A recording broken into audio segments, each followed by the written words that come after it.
গণবিক্ষোভের মুখে পদত্যাগ করতে ভারতে পালিয়ে যাওয়া সাবেক প্রধানমন্ত্রী শেখ হাসিনাকে ফিরিয়ে আনার আইনি প্রক্রিয়া শুরু করেছে বাংলাদেশের আন্তর্জাতিক অপরাধ ট্রাইব্যুনাল। এতে প্রত্যর্পণের দাবিটি দৃঢ় আইনি রূপ নিয়েছে।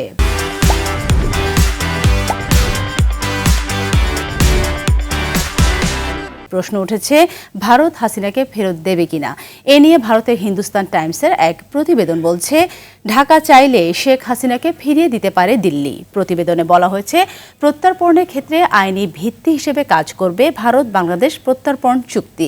চুক্তি অনুযায়ী 1 বছরের শাস্তিযোগ্য অপরাধ থাকলেই আসামিকে প্রত্যর্পণে বাধ্য উভয় দেশ। এক্ষেত্রে গ্রেফতারি পরোয়ানা থাকলেই হবে, দোষী প্রমাণিত হওয়ার দরকার নেই। রাজনৈতিক চরিত্রের অপরাধের জন্য প্রত্যর্পণে বাধ্যবাধকতা না থাকলেও হত্যাকাণ্ডের ক্ষেত্রে তা খাটবে না। তবে হাসিনাকে ভারতে রাখার আইনি বিকল্প হলো চুক্তি বাতিল করা।